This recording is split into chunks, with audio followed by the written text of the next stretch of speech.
amigos de todas partes, ¿cómo están todos? En el aire hablan los líderes, un programa con entrevistas y comentarios de actualidad. Ante todo, nuestra gratitud por estar ahí siempre con Hablan los Líderes. Luego de la pausa, volveremos con nuestro primer invitado, que lo será Gedeón Santos, dirigente del Partido de la Liberación Dominicana y diputado al Parlacén. Volvemos.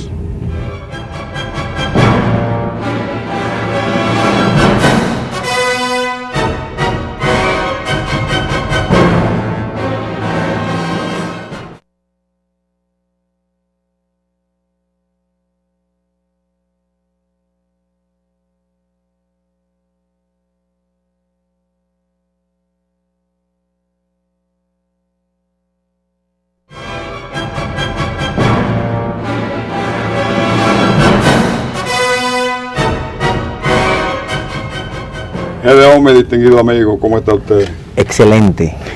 Muy grata su presencia aquí, amigo y compañero. Se me ocurre empezar esta entrevista con una pregunta curiosa. ¿Dónde quedó el cantautor de los años 80, el joven cantautor que animaba los actos del Partido de la Liberación Dominicana? Recuerdo verlo a usted con aquella guitarra y esas composiciones, y no era malo porque animaba los actos del PLD. Bueno, primero muchas gracias, me siento muy a gusto contigo aquí, como si fuera en mi casa. Es verdad, sí. Mira, bueno, colgada de un barranco, como mi pueblo blanco, está la guitarra. Tú sabes que eso no se olvida, se tiene ahí, y en actos familiares, de amigos, a veces tomo la guitarra, recuerdo canciones y todo esto, pero ya como, qué sé yo, carrera artística, yo lo abandoné por la vida intelectual y por el desarrollo político. Sí, pero está ahí. Sí, está ahí, pero ciertamente, a veces, aunque tenemos muchos bohemios, dirigentes del partido, sí. pero la bohemia y el servicio público dedicado, la dedicación al estudio, de lo que usted ha hecho una especie de culto, eso no siempre va junto. Entonces, en la primera pregunta de tipo político, ya me gustaría que usted me hablara del próximo congreso del PLD, en el que estamos embarcados y abocados. Se me ocurre hacerle esa pregunta porque ese congreso, que debía despertar mucho entusiasmo en el partido, yo no veo ese gran entusiasmo. Bueno, déjame decirte que el PLD no está muy bien. Lo que pasa es que como ganamos elecciones y nuestros competidores están peor que nosotros, se ve que todo está bien. Y hay quien piensa que quien gana elecciones no tiene por qué revisarse porque ganó. Pero yo creo que veo que nuestro partido se nos desgasta. El desgaste de un partido viene fundamentalmente porque se desgastan sus líderes, porque se desgastan sus ideas, porque se desgastan sus posiciones. Y yo siento que en los últimos 5 periodos electorales, aunque hemos ganado elecciones, el PLD ha ido disminuyendo su caudal de votos como partido. De 49 hace 4 o 5 elecciones, 37 en la última. Algo está pasando que el electorado prefiere votar por aliados y no por el PLD. Se dice que esos votos son del PLD, los de los aliados, pero en trabajos de fondo que se han hecho, se nota cierta desconformidad en el parte del electorado que prefiere votar por un aliado. ¿Qué pasó con nosotros en el PLD? Yo pienso que cometimos un acierto y un error a la vez en el 6º Congreso Profesor Juan Bosch en el 2001. El error fue que desmantelamos el viejo PLD con todo, su estructura, sus métodos, su sistema de organización, su sistema de educación, su sistema de enlaces, su ideología. Desmantelamos el viejo PLD y no hemos construido el nuevo PLD. Entonces, entre desmantelar el viejo partido y no construir el nuevo, hay un limbo, un vacío. Y ese vacío se ha prestado para toda suerte de cosas que no fortalecen al PLD. Porque en ese vacío, entonces, para llenarlo, se ha necesitado que un solo organismo actúe por todo el partido, que es el comité político del PLD. Y aunque eso no está bien, por lo menos juega un papel positivo. Y es que en el sistema político de los tres grandes partidos, el PRD no tiene un organismo como el comité político que imprima autoridad, que imprima disciplina y que administre el PRD. El Partido Reformista no tiene un organismo de peso que administre ese partido. Por lo menos, dentro del vacío que tenemos entre desmantelar un viejo partido y no construir un nuevo, el comité político ha jugado el rol de administrar el PLD. Claro, un organismo no puede sustituir a todo un partido. Por eso tiene que construirse ese nuevo partido, para que ese nuevo partido juegue su rol, que sus instituciones democráticas sean las que estén por encima de cualquier organismo, para que el PLD sea un verdadero partido democrático del siglo XXI. Bien, usted habla del comité político, pero cuando yo le hablaba de esa falta de entusiasmo, yo pienso que en alguna manera tiene que ver con que las bases siempre esperan que el comité político se la arregle para quedarse ahí de manera eterna, o sea, suben 2 o 3 al comité político y se quedan ellos ahí. Hasta el Partido Comunista Chino, partido único en China, se renueva cada 10 años. Y aquí hay una cultura, no solamente del PLD, una cultura dominicana donde no hay una... Y entonces los dirigentes jóvenes como usted y una serie de compañeros, una camada, esa camada no tiene forma de acceder a los principales puestos, con todas las condiciones para jugar un rol de primera línea. Bueno, lo que ha pasado es que los mecanismos democráticos en el PLD se han roto. Porque se ha roto un trípode de relaciones que debe normar el sistema democrático dominicano y el sistema de partidos y el sistema dentro del PLD.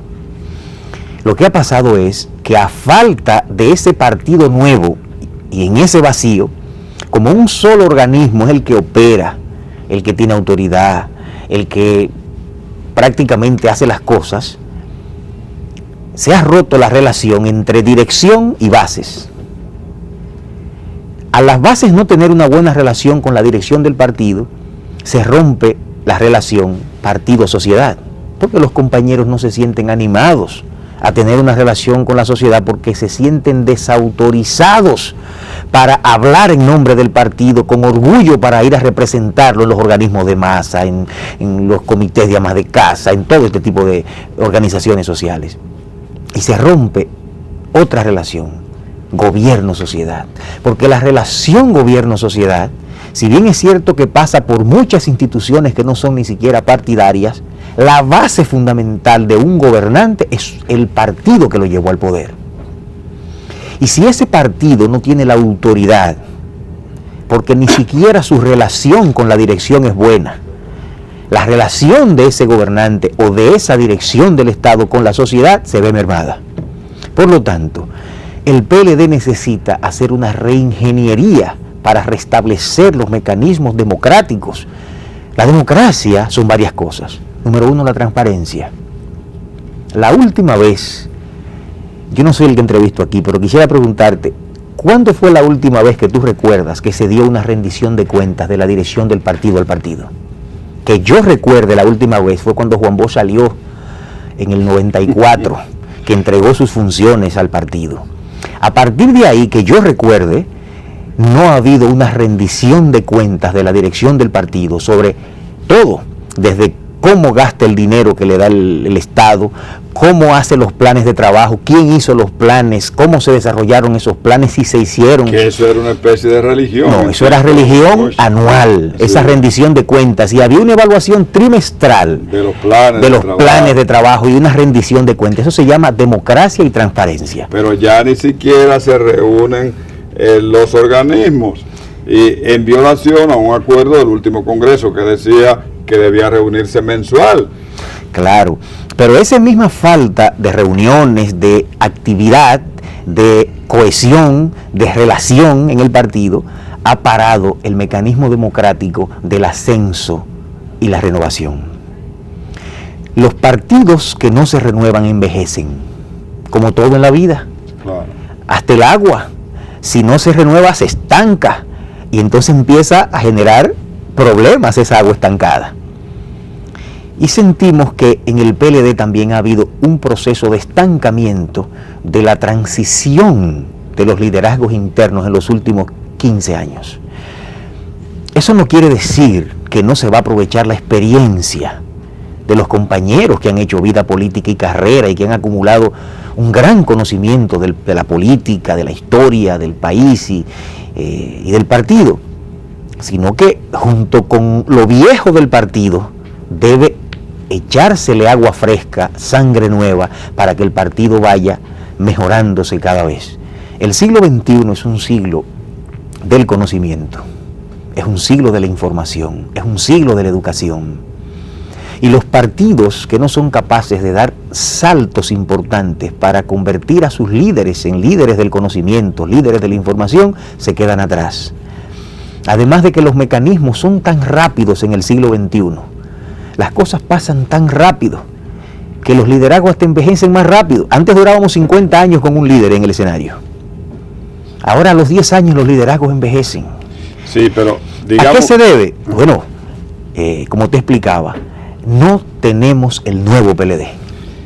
En resumen, licenciado, ¿qué usted espera de este Congreso? Ya la primera parte del Congreso pasó. Realmente lo que estamos haciendo es la conclusión de un Congreso que había iniciado en el 2010.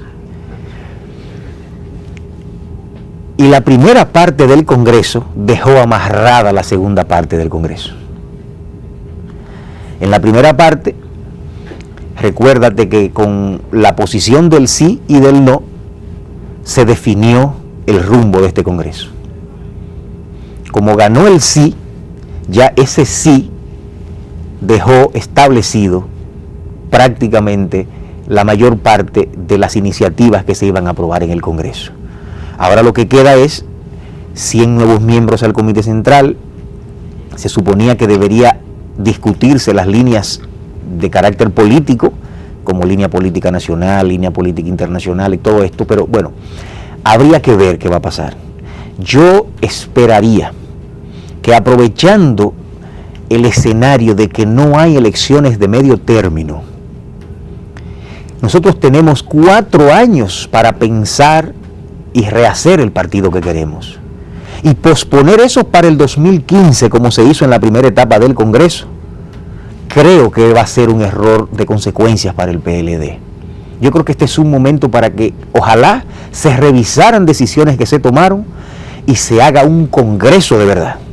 Un Congreso que sea capaz de pensar el país que queremos, de pensar el partido que queremos, y junto con eso, una dirección que le dé contenido a ese país que queremos y a ese partido que queremos.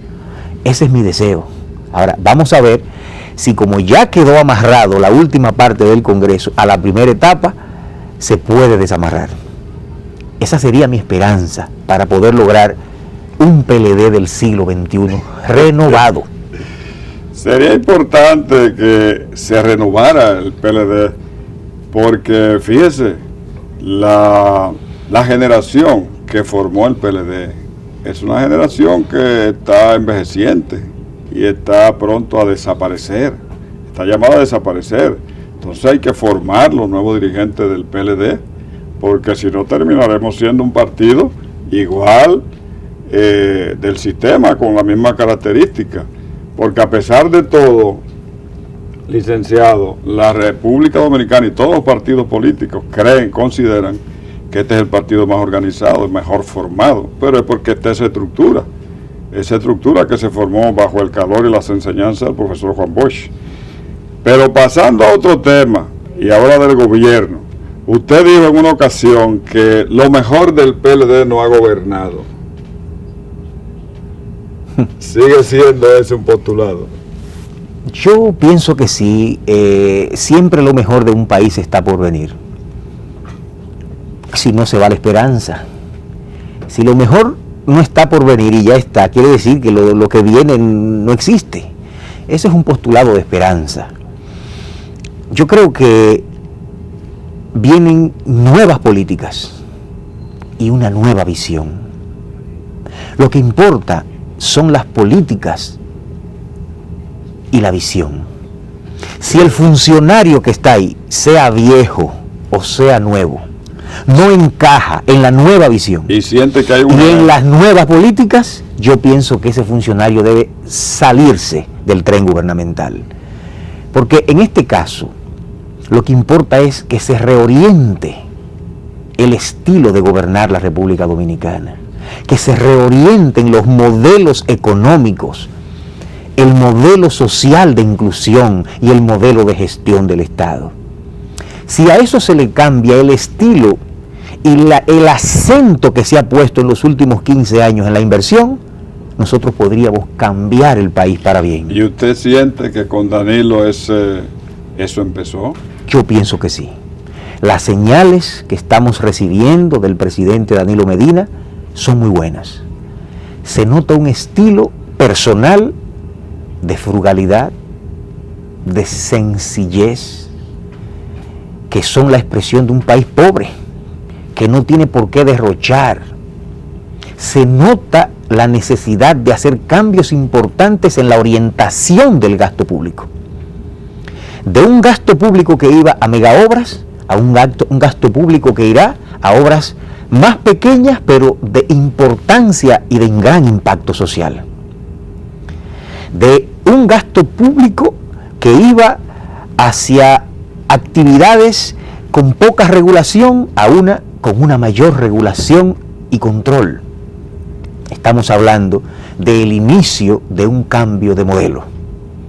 Porque cuando usted le pone el acento a la educación, a las MIPYMES, al turismo y a resolver el problema eléctrico, usted está orientando hacia un aspecto de la vida nacional que la agenda del país lo demanda. El compañero Danilo Medina, el actual presidente, había prometido en su campaña electoral que su agenda iba a ser la agenda de la sociedad. Porque hay presidentes que tienen el gobierno que soñaron cuando niños y le imponen al país una agenda que es su agenda. Pero resulta que ese gobierno que soñaron cuando niños no es el gobierno que sueña el resto del país. Y había una contradicción. Por lo tanto, lo que yo veo en estos apenas 3 meses de gobierno del presidente Danilo Medina es que él se está ajustando a la agenda de la sociedad. ¿Y cuál es la agenda de la sociedad? La primera agenda que le impuso a todos los candidatos fue el 4%, es decir, la educación como un mecanismo esencial para el desarrollo del país. Lo segundo de la agenda, que tenemos 25 años pidiéndolo, el problema eléctrico. Es una vergüenza para nosotros como PLDistas que luego de 12 años de gobernar el país no hayamos resuelto este problema. Yo siempre hago una anécdota que una vez estando yo en Guatemala, en un cónclave importante, estábamos en los pasillos hablando de diferentes países, amigos, y me están preguntando de la República Dominicana. Y yo comienzo a hablarle de las bondades, del crecimiento, de lo que ha cambiado este país, de lo hermoso que está. Y sale un español que trabajó aquí como asesor y me dice, ¿y todavía se va la luz? Por favor, me ha tumbado mi discurso de desarrollo, de modernidad. La verdad es que personalmente como PLDista yo he sentido vergüenza de que 12 años después no hayamos podido resolver un problema que es una agenda esencial de la sociedad. Entonces, lo que yo veo en estos 3 meses es que el compañero Danilo Medina está cumpliendo su promesa de campaña de que su agenda será la agenda de la sociedad. 2, que va a ser un gobierno ético. Y 3, que sus palabras se van a corresponder con sus hechos. Hasta ahora, las 3 grandes cosas que él prometió las está cumpliendo. El fuerte suyo, licenciado, es la diplomacia o las relaciones internacionales, porque usted es miembro del Parlacén. A mí me gustaría hacer la siguiente pregunta. Con todos estos nuevos presidentes, digamos, de Venezuela, digamos, de Brasil, digamos, de Ecuador, digamos, de Nicaragua, de El Salvador, una cantidad enorme de presidentes. Nicaragua barrió en unas elecciones recientes. La pregunta es, ¿cree usted, como otros entendidos, que estamos ante una nueva ola, una ola definitiva de independencia de América? Yo pienso que sí. Es más, me atrevo a decir que es la primera realmente genuina ola de independencia en América Latina. ¿Gracias a qué?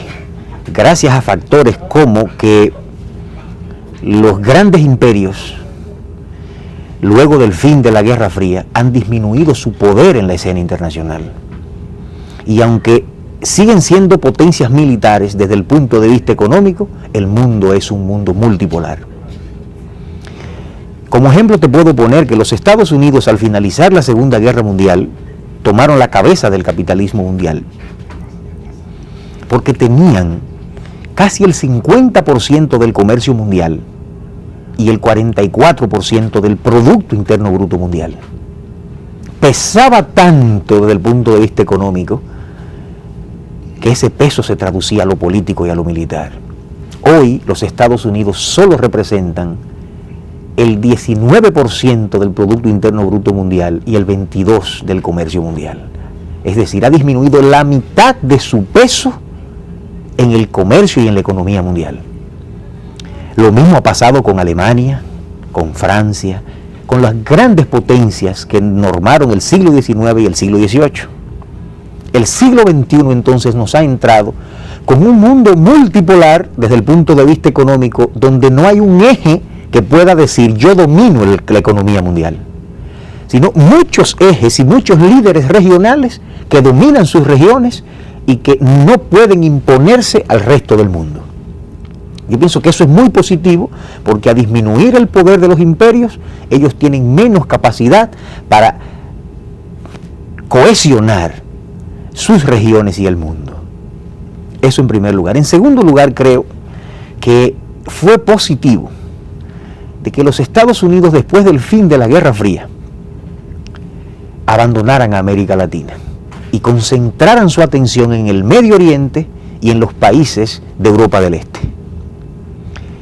Desde el punto de vista económico no fue bueno, porque evidentemente no venían inversiones, no había interés en la región, pero ese desinterés permitió que movimientos progresistas de América Latina, que en otra ocasión les hubiese sido imposible llegar al poder, si fuerzas, digamos que difíciles de Estados Unidos y de otros poderes, lo hubiesen estado vigilando.